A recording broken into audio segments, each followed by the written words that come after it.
Blackwater is becoming a dangerous place to be an investigator as the hunt for the fictional killer of Catherine Pryor continues. 5 suspects remain. One of them is the murderer.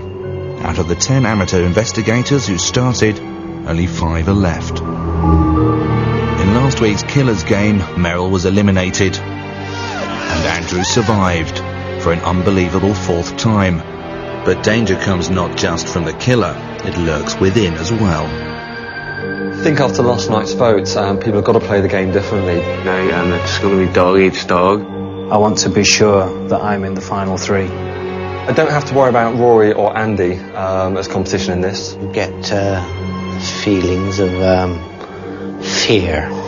They haven't got enough sort of logical thought and analytical thought to be able to crack the case. And likewise Mel. I really didn't think I was going to be the last girl left in the house, but I don't know, it makes me think now, gosh, are the guys going to gang up on me now that there's only one girl left?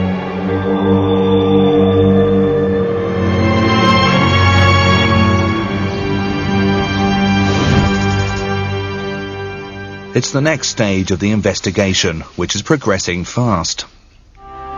Felicity Wilmington claimed that the dead baby found in a secret room at Creasy Place was her stillborn baby. Between my legs there was this tiny baby. The investigators believed her until they heard a tape recording that revealed she might have lied. Especially her.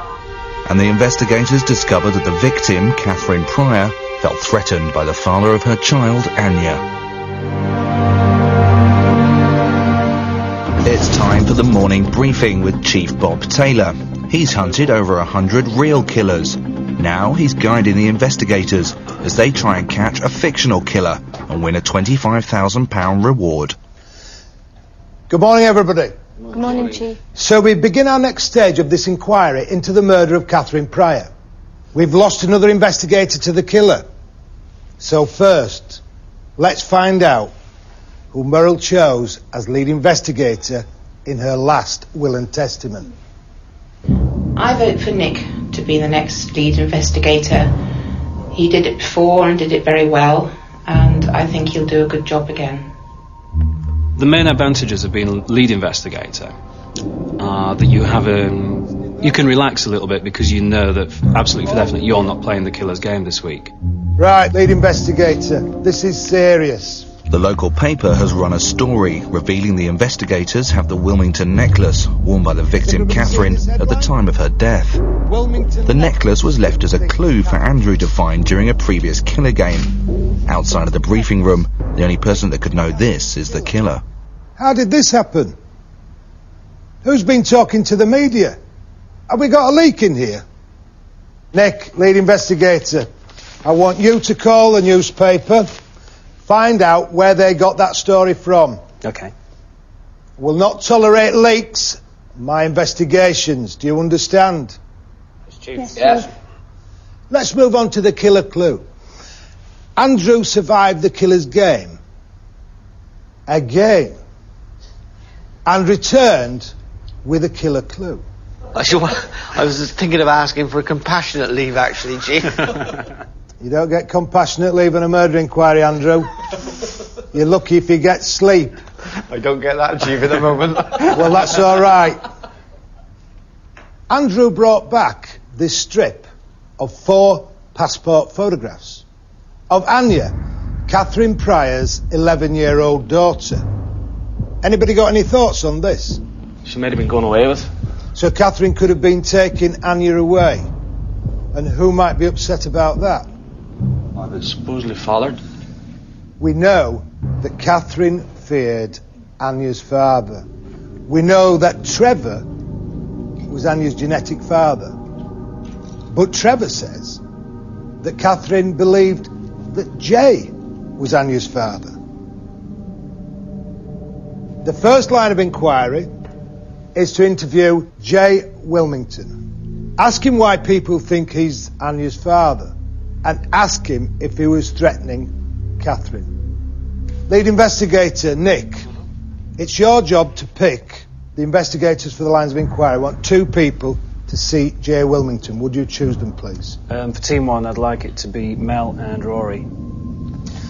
The remaining two, Andrew and Richard, you are Team 2. What should you be doing? Talking to George Howick.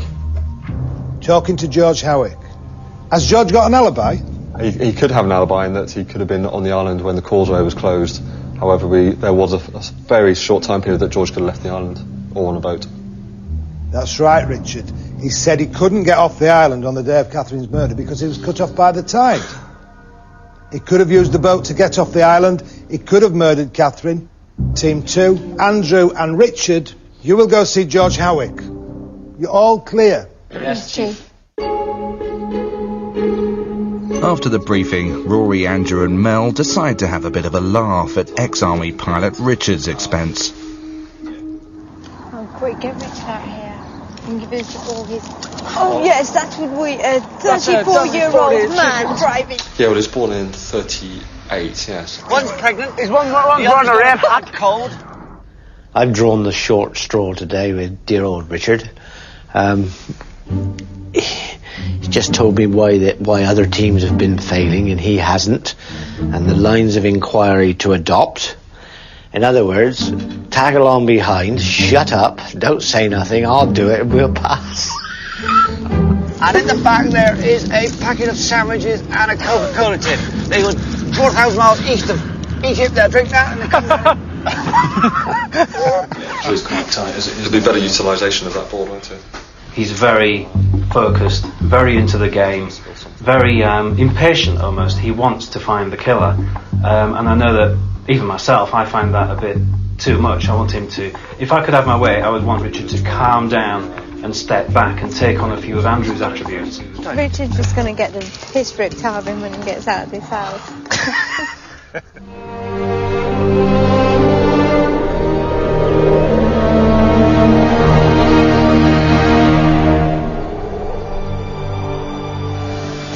Team 1, which is Mel and Rory, are heading down to the quayside to confront Jay Wilmington about being the father of Catherine's child, Anya.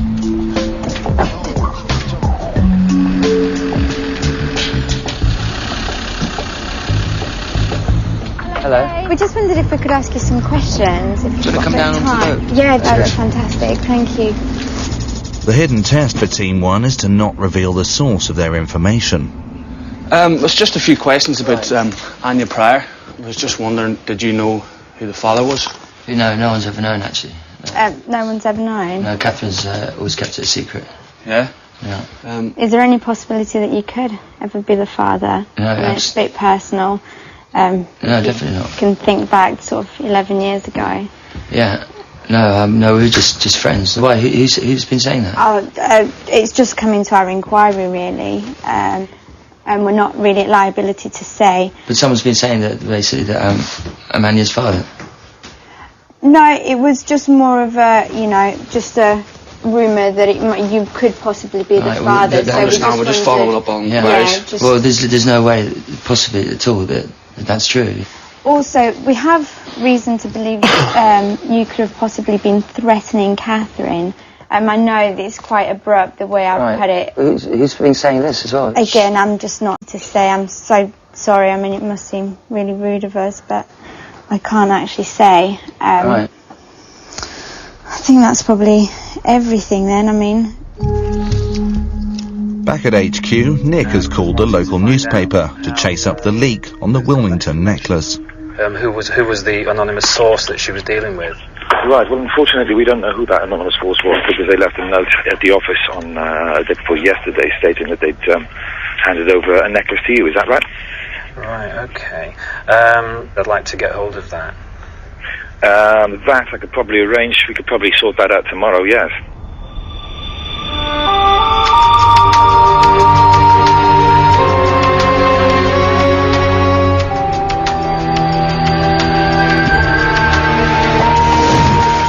Team 2 are going to see George Howick.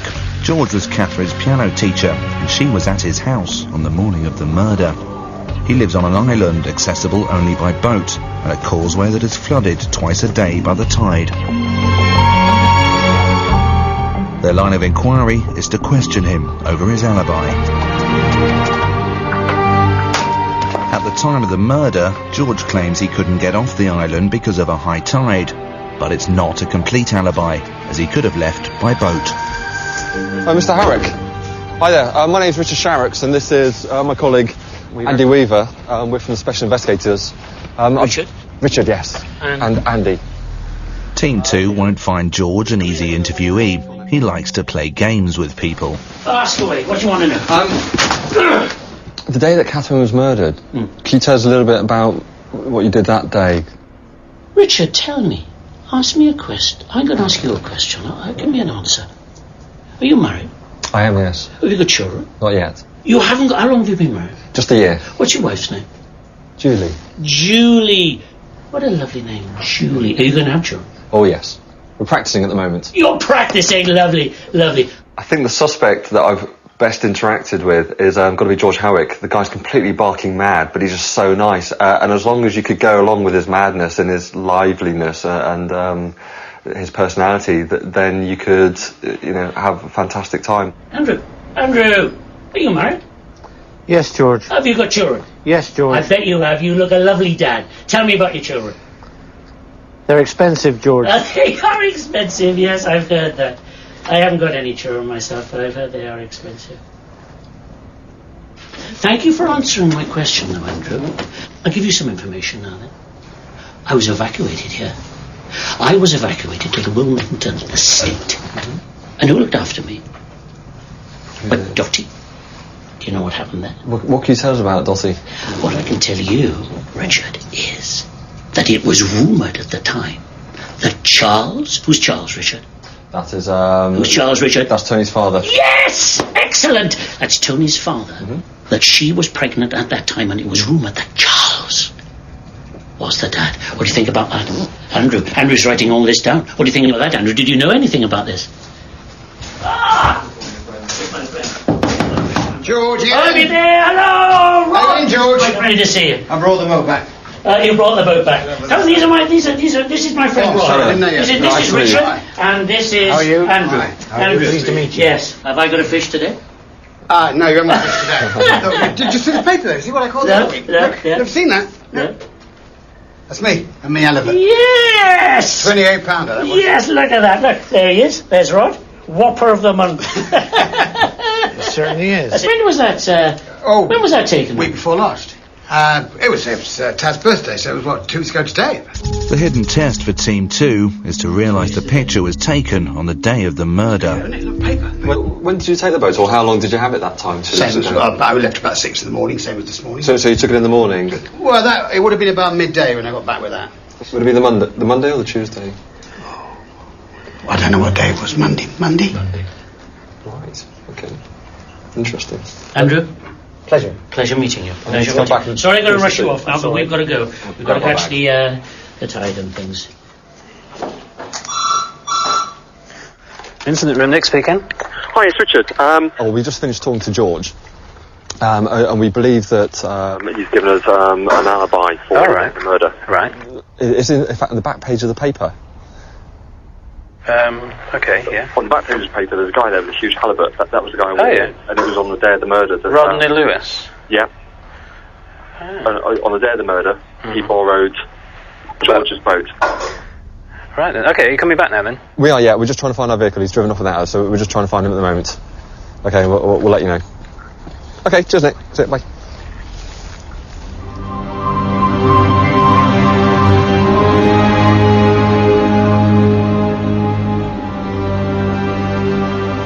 What Richard and Andrew don't realise is that they are now stranded alone on George's Island. The tide has come in and covered the causeway, leaving their vehicle and driver on the wrong side. Hi Nick, it's Richard. Just wondering if you know anything about where our driver has run off to. Oh, no, not at all. So trying to check up, because he abandoned us here. Right. So just trying to see if we've got transport home. Okay, I'll give him a ring, see if I can help. Yeah, no drama. Alright, bye. Thanks, bye. Any thoughts? None at all, Richard. At this moment. Neither Nick nor Mel appear too bothered that Richard is stranded. I'd definitely like to see him go. I said everyone else is just on the same level. We all get on so well and we all have the same sort of mentality about things, but he always has to get that one better, you know. Can you hear that snoring? Yeah. Is that Rory? That's Rory on the settee. With Rory snoring on the couch, Mel grabs the chance to influence the direction of the lead investigator's vote. I said, now I'd like to think I've got a bit of a chance. And I said, I'm not just saying this because you're here. And I said, I would love it for me and Nick to be the last two. And I said, I wouldn't care who won. I said, I'd just like it for me and Nick to be right to the end. A couple of weeks ago. Being lead investigator gives you a slight bit of power, and it also allows you to be perhaps a bit more perceptive of how people are dealing with you. If people have been a bit off with you for weeks on end, and then suddenly this week they're really nice to you, you think, oh yeah, I know why you're sucking up to me this week, because you don't want me to pick you. You're a good leader and you've done everything so well. And like what Meryl was saying about you last week, it's just brilliant to work with.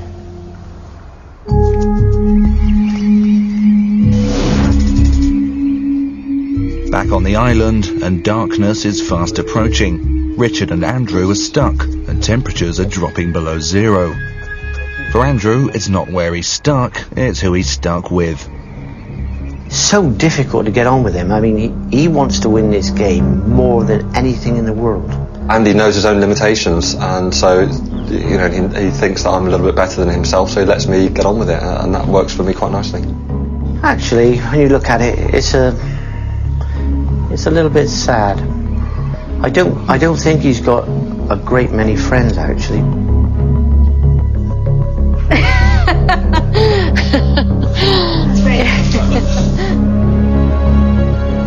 Meanwhile, Andrew and best mate Richard are deep in conversation on the effect of the moon on tidal flows. And you get the sort of the lowest tides, but when the Earth's in between the moon and the sun.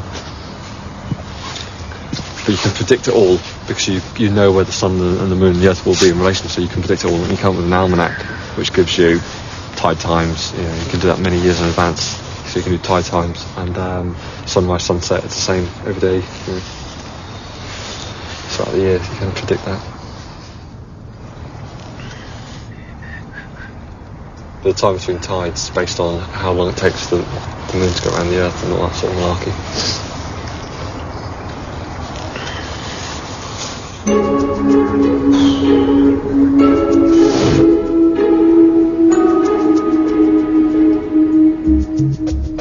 2 hours later, and Richard has calculated that the tide should be low enough to cross the causeway on foot.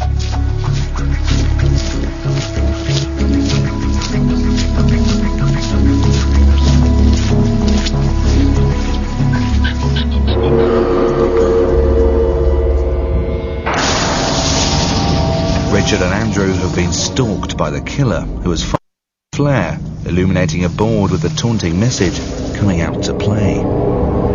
It's the invitation to the next Killer's game. Polaroid photos show 2 locations: the old quarry, deserted barn.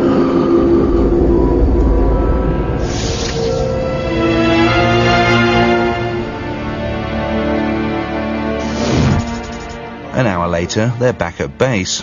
Andrew needs to let off a little steam about Richard. Shit, I never heard so much shit in all my life. And the rockets, when these rockets come up, right? He said, he's gone down. I said, of course, I've been taught with a... You're joking. I am not. It's a fucking nutter. What's he fucking do on bonfire night? I wasn't going to say. God, blimey. By the end of the day, the case has progressed. Jay has denied being Anya's father or threatening Catherine. George was given a possible alibi by a fisherman friend. He then gossiped that Trevor's mother Dorothy had given birth to a child fathered by Charles Wilmington, the master of Creeksea.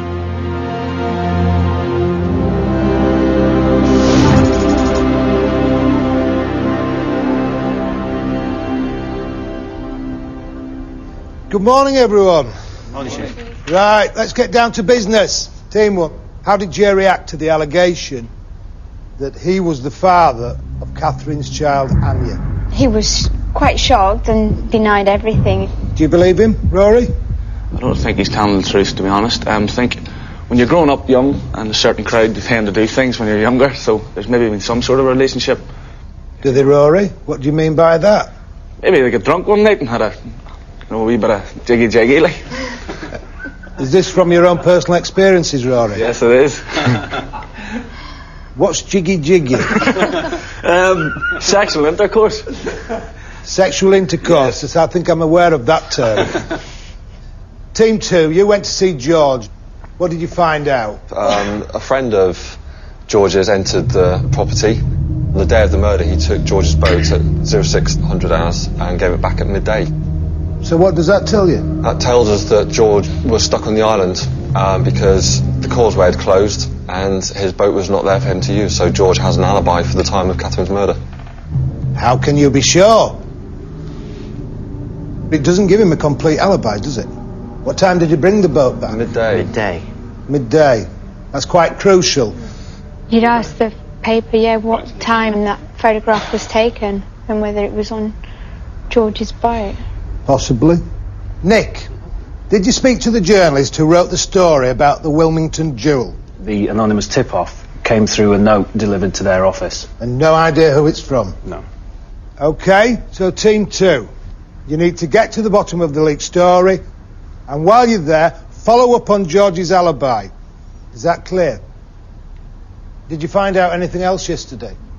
George also told us that he'd been an evacuee living in a cottage at Creeksea Place between 1941 and 1944. During that time, he was cared for by, as he called her, Dottie, Dorothy Travers. And there was a rumour going round during the time that George was at Creeksea that Dorothy was pregnant by Charles Wilmington, who was the father of that baby.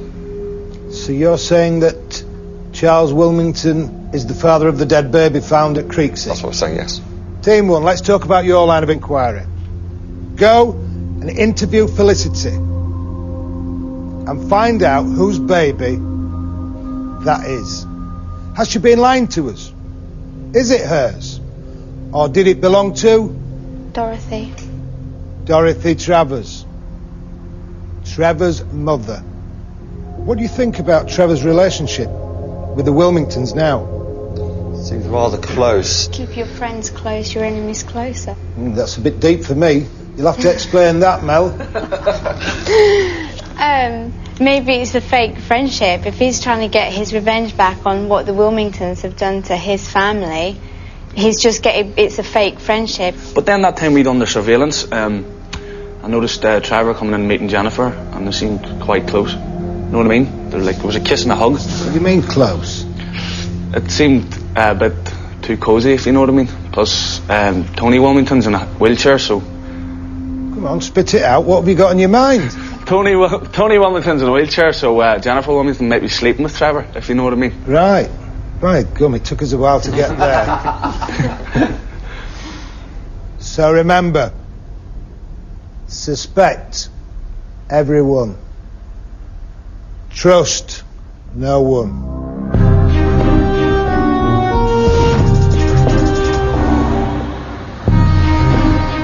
Rory and Mel are heading out to Creeksea Place. Their line of inquiry is to re-interview Felicity Wilmington about the dead baby.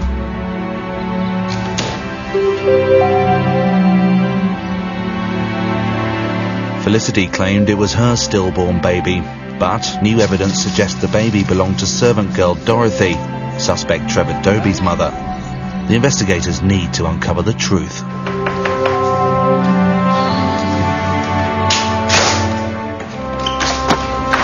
Hello, Mrs. Wilmington. How are you? Thank you very much. Thank you. What can I do for you this time? Hi, I wondered if Felicity was around at all to have a word with... Let me take you up. She's not making much sense. Okay. And she's still on a lot of medications. So just have to see how she goes. Have you been to this part of the house, have you? It's amazing. This is the Jacobean bit. Oh, okay. So it's all a bit, mind your step. Felicity? Hello, Felicity. How are you today? Hello. I'm all right. Felicity, I just wondered, could I ask you about, do you remember Dorothy Travers at all from when you were a little girl at the house? Oh, yes, she was one of the housemaids. Is there anything you can tell us about Dorothy?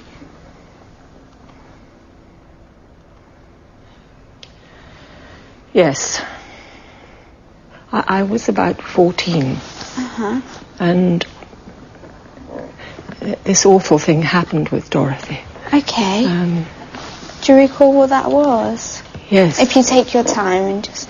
Yes. Well, I heard this awful screaming from down by the pond. And so I ran down there, and there was Dottie. We called her Dottie. And she had this baby. Oh, really? She said it was my father's baby. And I knew that couldn't be allowed to get out. So I brought the baby up here.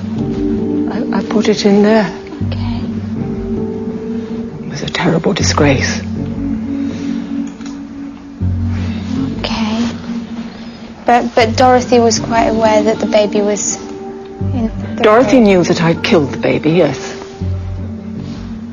This is the hidden test for Team 1. Felicity has just confessed to murder. Rory and Mel should caution her and take a full statement. Felicity, when you say you killed the baby, was it an accident or...? Did you stop feeding it, yeah? Feeding it? Yeah. Why should we feed it?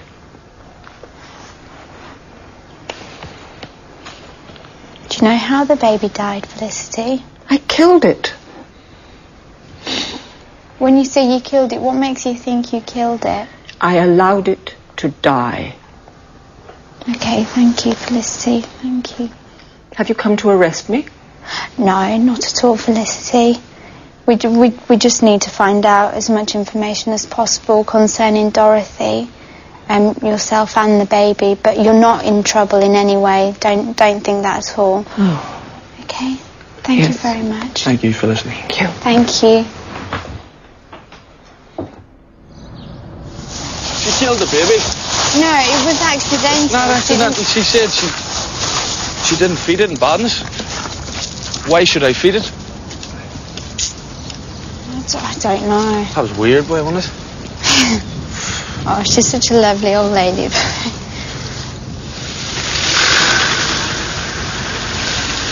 Team 1 head back to base. Mel is starting to worry that she may have done the wrong thing at Creeksea. Dorothy never asked about the baby. They never spoke about it. She knew that she killed it, but they never spoke. You know, at the point where she said, "I killed the baby," did you caution her? No. Do you think you should have? Because I said to her, she was like, you know, you're here to arrest me, and I said, no, we're not here to arrest you. We're trying to get as much information as possible. I think you were right in that we don't arrest them, but you shouldn't have. I don't think you should have said that. Mel is worried that if her team fails, the other investigators will vote for her to play the killer's game, ahead of Rory. Well, I think Richard will definitely vote for me because it's very obvious that there's no love lost between me and Richard, and Andrew's made it pretty obvious that he's going to choose me to do the killer's game as well.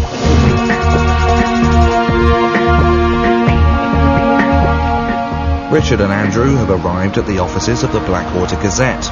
Their line of inquiry is to find out where the story about the necklace came from, and to try and stand up George's alibi. OK then, would you like to take a seat over the far side? He won't be long.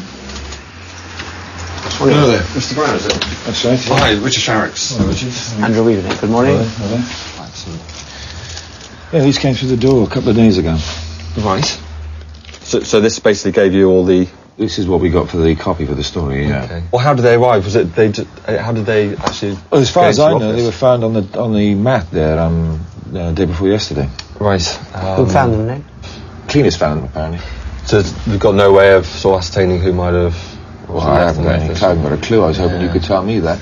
There's another one. On the paper, there was, on the back, there was an article about some guy, Rodney Lewis, caught a big halibut a couple of weeks ago. Oh, yes, rather large fish, yeah. We're wondering if you've got the originals or the contact prints of that, perhaps. Well, I can certainly give you a copy of the actual print itself. Yeah. Yeah, if you'd like to follow me, I'll take you down to the archive room. The hidden test for Team 2 is to pick up on details in the photo that could clear George. Excellent. Do you mind if we take that away? No, you go ahead. That's superb, thank you very much for that. Do you have any timings for that, Nick? There should be. Bottom, actually, isn't it? Usually timing on the photograph, 12 hour reference, Yeah, 12:04 on the 11th. If Richard and Andrew have spotted what's on the photo, they're keeping it quiet in front of the journalist, who now wants to know if the investigators do have the necklace, as the killer claimed. So there's a peacock on the necklace that you have, is that right? We don't know. I mean, we've just been told there's a necklace, and we've already got... But you don't actually have it? Some investigators do have it, but... Oh, I see. It's one of these things, you know, we get sent down certain lines of inquiry. We've got many people we're looking at. You don't have any evidence? No. Well, we've got... You're doing well, lots of different things. We've got lots of things. I'm sure we're doing very well, but we're obviously not going to release this information to you at this point in time. Right, okay. You know, we're just keeping that to ourselves. Meanwhile, back at HQ, lead investigator Nick has received an anonymous email with a video attachment. The woman is Goldie, the victim's sister, and one of the remaining suspects. I have been kidnapped. You must do exactly what you're told. If you do not, I will be killed. Meet at 6 o'clock. Leia Wood. Come alone. Bring the necklace. Somebody help me. Nick immediately calls back Team 2 to HQ and informs the chief. As soon as all the investigators have returned, the chief holds an emergency briefing. Right. Make no mistake about the seriousness of this situation. Goldie Pryor is in terrible danger. We must make her safe as soon as possible. I've asked for a surveillance technology expert to come here immediately, and he's on his way now. We have no time to lose. We must move quickly. So this is what we'll do. The chief picks Team 1 to do the swap. As the kidnapper has demanded only one person as negotiator, Nick now has to pick from Mel and Rory. Out of the two of you, the best interviewer and negotiator is Mel. You are. Okay. Negotiator, it will be your responsibility to ensure the safe recovery of Goldie Pryor. Okay. Do you have any questions, Mel? No. No. Okay, yeah. Are you sure? Yeah, no problem. Yeah, I can do this. Definitely. Team 2, you must attach a bug to the necklace so that after the exchange you can follow the signal. The surveillance expert will give you advice on that. Be careful. Under no circumstances must you be seen. Remember, this is the most sensitive and dangerous situation we have faced in this murder investigation. I want no mad heroics. Follow the kidnapper's instructions to the letter. If you make a mess of this, there will be grave consequences. Do you understand? Chief. Yes, Chief. Good luck out there. You are good at it. Okay, no, I can do it. I can do it.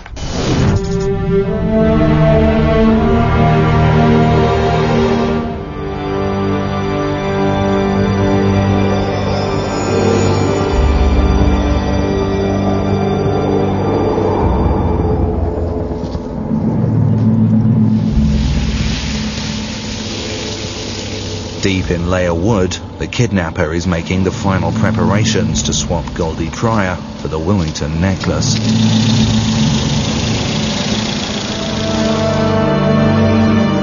Back at the house, the surveillance expert John Davidson has arrived to help them bug the necklace. In essence, what we've got here is a bag which I've just quickly rigged up in the past hour. It's actually a vehicle tracking satellite receiver thing. It's in there, and with the aid of a laptop you should be able to follow the bag wherever it goes. There's no time to waste. Richard uses his military training to come up with a plan, and the teams head out into the night. John in the van as well. Oh God, I bet Richard's going to drive him mental. I think if we're following the guy, we don't want to be stuck inside the wood necessarily, because we don't want to be getting bogged down.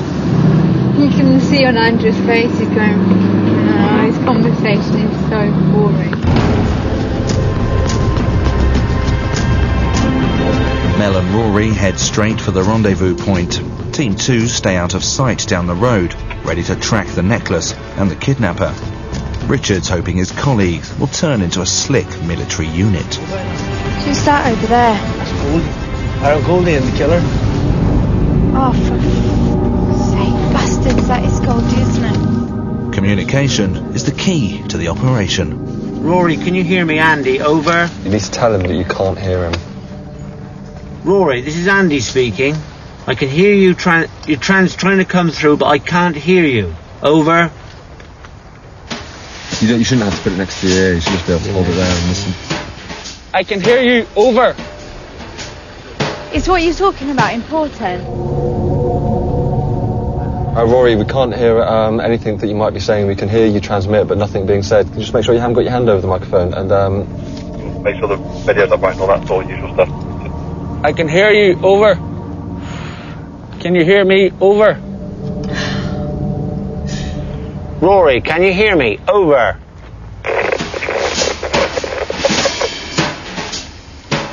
Something's not right, is it? Rory, can you hear me? Over. Just tell him to shut up from me. Can you hear me? Over. I can hear you. Over. Fucking hell. This is Rory. She is now making her way towards location. Rory, this is Andy speaking. I didn't hear that, but I heard your message 25 seconds ago. Could you go back to what you were doing before? Over. She is holding her hands up. Over. Hello, Goldie? Hello. Are you okay? Yeah, can you just do what they want? No problem. They've got a gun at my back. Okay, there's a gun at my back.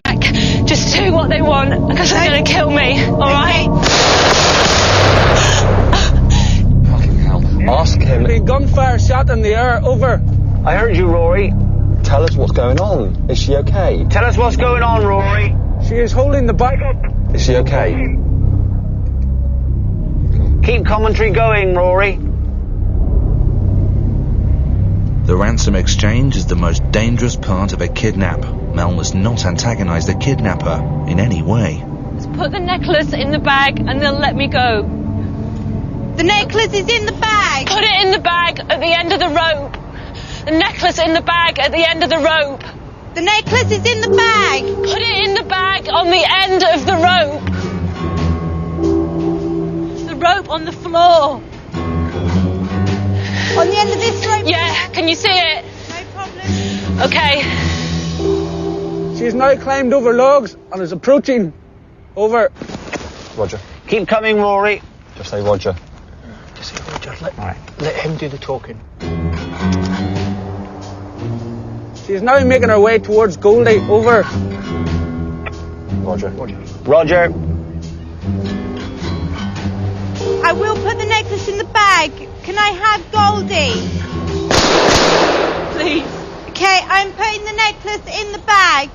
She is now kneeling down and setting the bag down. Over. Roger. I did think, oh my God, I'm going to get shot at here. He probably thought Barbie's coming to rescue Goldie because I was dressed all in pink. He's got into the car. Over. The killer is now on the move. Over. He is on the move. Goldie, do you want to carefully walk towards me? He's on the move. Look. Cool, okay. Kidnapper's on the Right, move. can we go? Yeah. Can we go? We want to go back out onto the main road, turn right, up to the junction, and then left.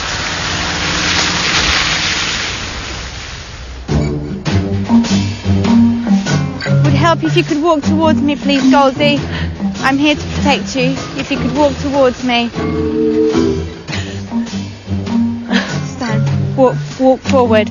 I'm protecting you. Walk forward.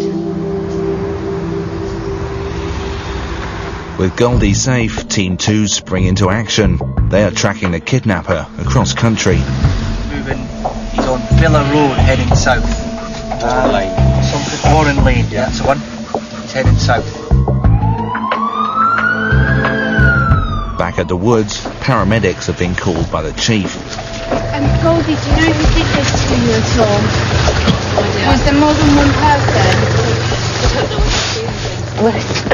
But the paramedics decide that Goldie is in no state to talk and prepare to take her to hospital.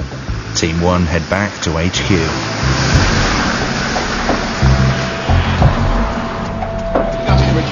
We're supposed to be we're supposed to come to a T-junction, then at the T-junction we go left and then right. Right, so we'll go straight across here. Yes, please. So I'm a little bit unsure where we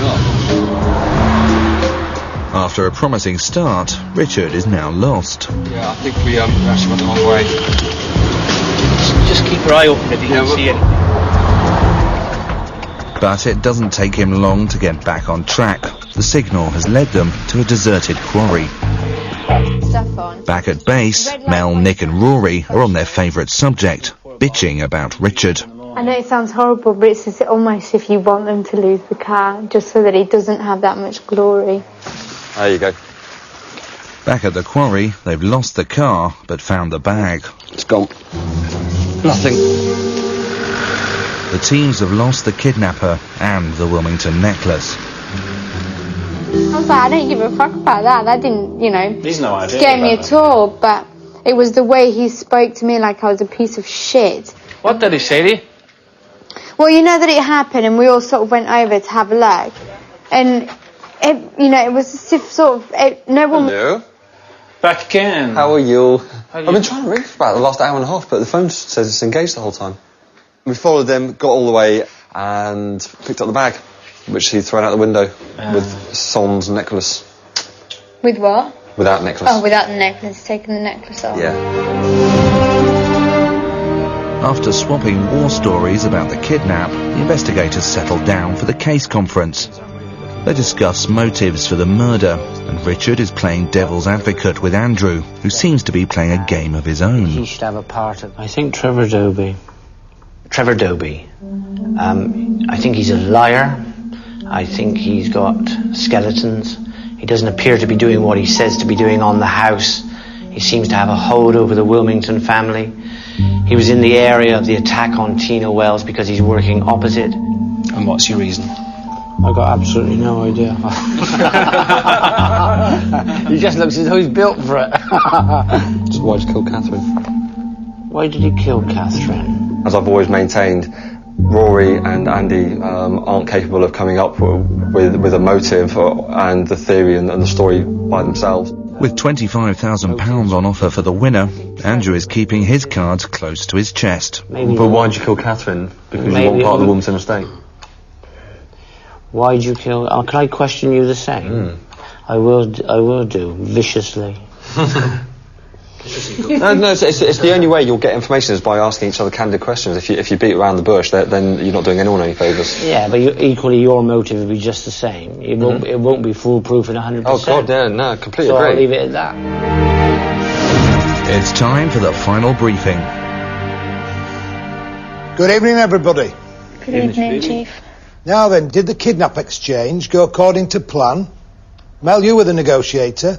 Yeah, we did get Goldie Pryor back safe and well, and the kidnapper did get the necklace. Do you think the kidnapper is the killer? Andrew? Not necessarily, Chief. I think there may be two things going on here. I think, as regards retrieving the necklace, if the killer had already given it back once, I don't know why you want to retrieve it again. So the killer and the actual kidnapper and retrieving the necklace could be two different persons or persons. Might be right, Andrew. Right, let's move on. It's time once again to decide who will play the killer's game. It's judgment time. The chief will now pass or fail the teams on their lines of inquiry.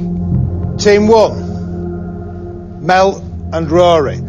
On day 1, you went to ask Jay about the rumours that he was the father of Catherine's daughter, Anya. Why, who's been saying that? Oh, and we're not really at liability to say.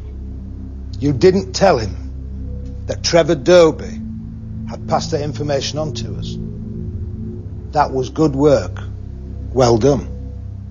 On day 2, you went out to Creeksea to find out the truth about the dead baby and you needed to question Felicity. Did you find out the truth? Let's take a look. Dorothy knew that I'd killed the baby, yes.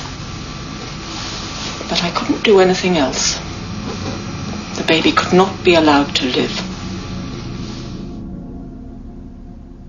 What were you taught at training school about confessions? What did they teach you that you should do when someone makes a confession? Caution them, is it? Caution them. I forgot clean all about that. Felicity had just admitted killing Dorothy's baby. Without a caution, nothing Felicity said would be admissible in a court of law.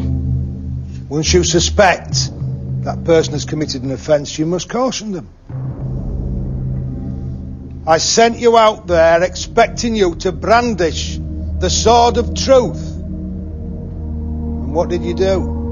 You walked in there with a sandwich knife with jam on it as if it was going to be a tea party.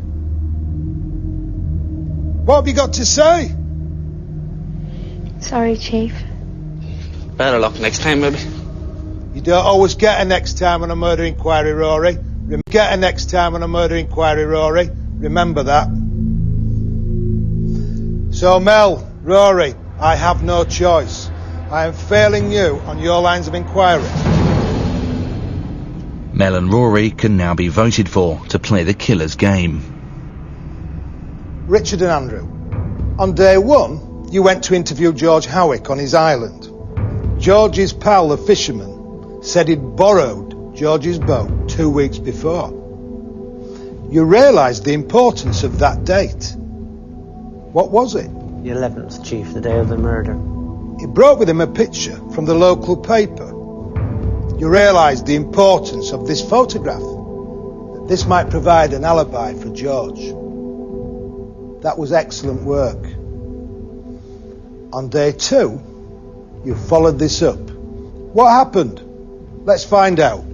Right, do you mind if we take that away? No, you go ahead. That's superb, thank you very much for that.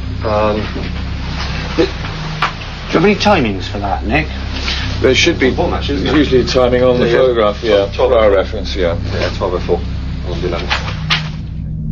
What did you discover from hunting down the original photograph? Discovered that at 12:04 on the 11th of November, George Howick was on the island chopping wood, which means that he could have not been at Purley committing the murder of Catherine Pryor. The photo that appeared in the paper was cropped. The full picture shows George chopping wood in the background. It was taken at the time of Catherine's murder. That's right. George's alibi is confirmed. George could not have killed Catherine Pryor. You have cleared George Howick. George is cleared as a suspect. 4 still remain. Andrew, Richard, well done. I'm passing you on your lines of inquiry. Neither Andrew nor Richard will face the group vote for tonight's Killer's Game. It's time for the group vote, held in a soundproof room. Only Mel and Rory can be voted for. Chief, tonight I am picking Mel. She was in charge of the interview with Felicity Wilmington, and she should have picked up on the point about when she was actually admitting to the crime some years ago. There's only one person I can vote for, and that's Mel. She's the only one that can vote for anybody else, and that's the only reason I'm voting for her. I might as well vote for myself since everyone else is going to. No, I suppose I'm going to have to vote for Rory. Yeah, I mean, looks like it's me again anyway, because it's going to be a personal vote, but everyone prefers Rory to me, even though the unfair thing is that I did all the work, and Rory's going to get to stay, so... Yeah. Sorry.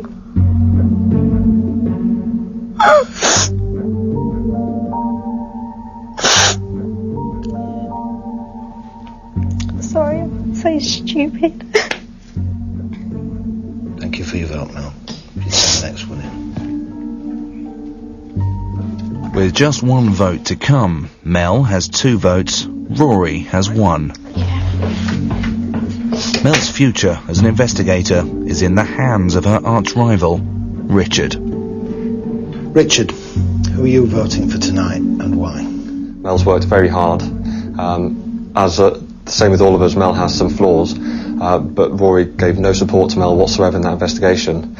So Mel did a good effort, but Rory let her down, and that is the reason why I vote for Rory. Richard, thank you.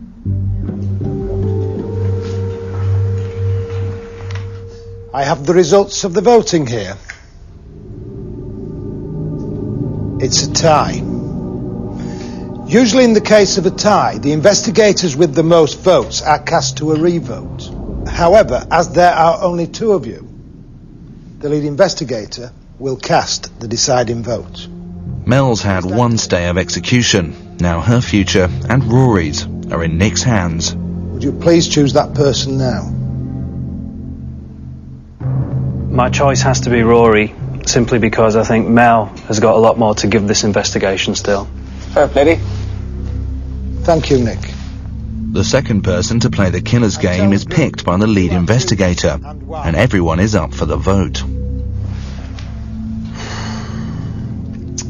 I'm going to try and justify it. Rory, I'm afraid you've got to do it anyway. Andrew, I just think you need a night off. You've done it 4 times now, and I think you'd really appreciate it. And Mel, you've put yourself completely at risk by taking the key role in the kidnap liaison. So tonight it's Richard. I know you can do it, mate.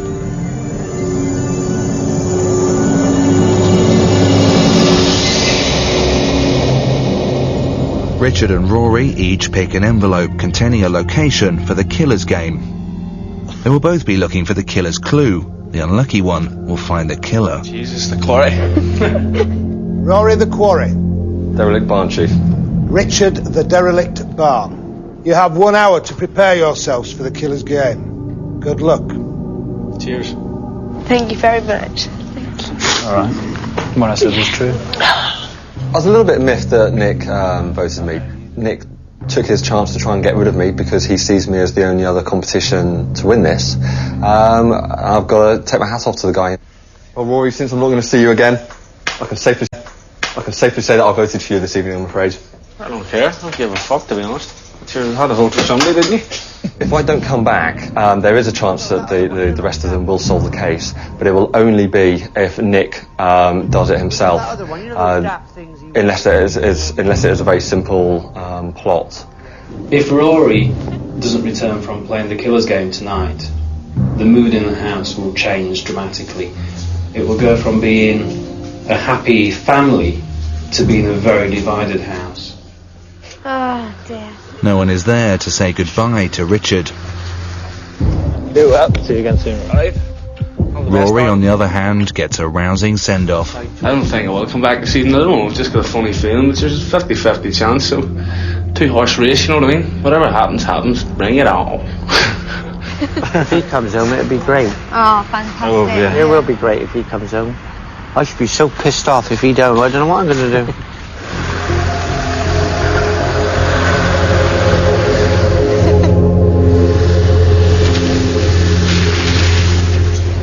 The two investigators head off separately to their locations. They are blindfolded and alone.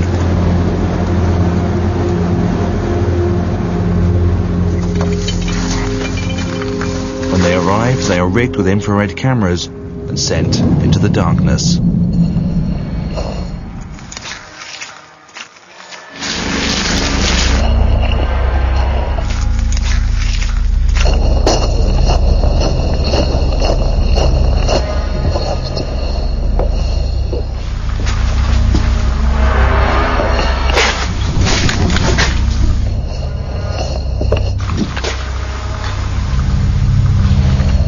Stench of dead things always gets to you.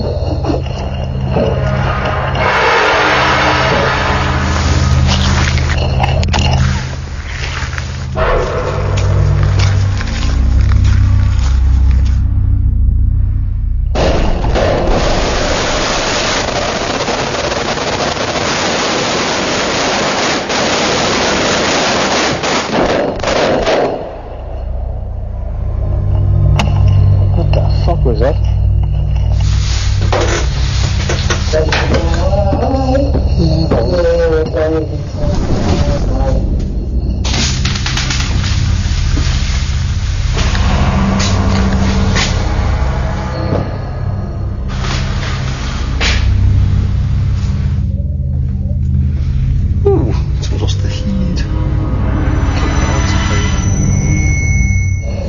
very bad place to be, I think. Photographs. Meant to be the killer's den. That's not a good sign.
Evening.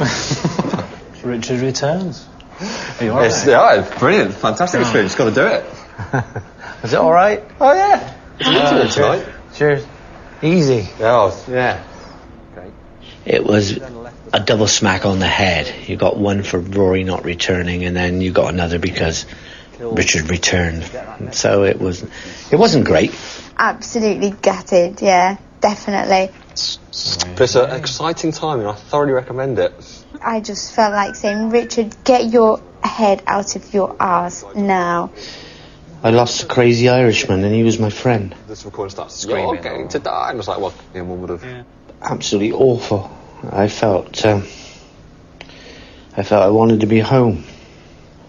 I didn't want to be here. Next week on The Murder Game, hidden cameras reveal the truth about the kidnap. There's more to it than you realise. What are we going to do, Don? You said it would be okay. A shocking revelation about Catherine's past turns the case on its head. There we go. Yeah, boys. Shit, man. The bloody house is on fire. And a mystery arsonist strikes at Creeksea.